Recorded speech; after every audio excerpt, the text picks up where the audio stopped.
Fue el pasado 4 de abril cuando el jefe de gobierno Miguel Ángel Mancera reinauguró esta plaza como parte del rescate de los espacios públicos de la ciudad.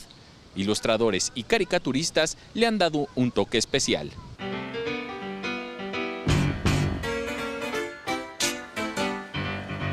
Conocida como la Plaza de la Concepción, fue rebautizada como la Plaza de la Caricatura, los Supersabios, a inicios del mes de abril.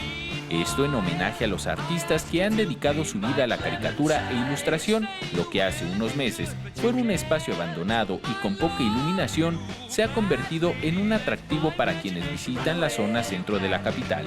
Son más de una decena de caricaturas dedicadas a las principales estrellas del rock internacional, además de un espacio dedicado a las ilustraciones del libro vaquero, que hasta la década de los 90 formaba parte de la lectura popular.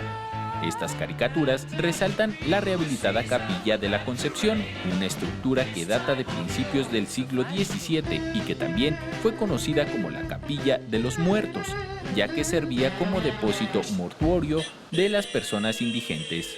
El rescate de este espacio público también tiene el propósito de habilitar este histórico pasaje como zona segura y limpia para niños, niñas y jóvenes que buscan áreas de recreación y cultura. Si usted visita el centro histórico, puede encontrar la Plaza de la Caricatura entre el eje central Lázaro Cárdenas y la calle Belisario Domínguez. Con imágenes de Javier Cordero, Enrique Muñiz, 21 Noticias.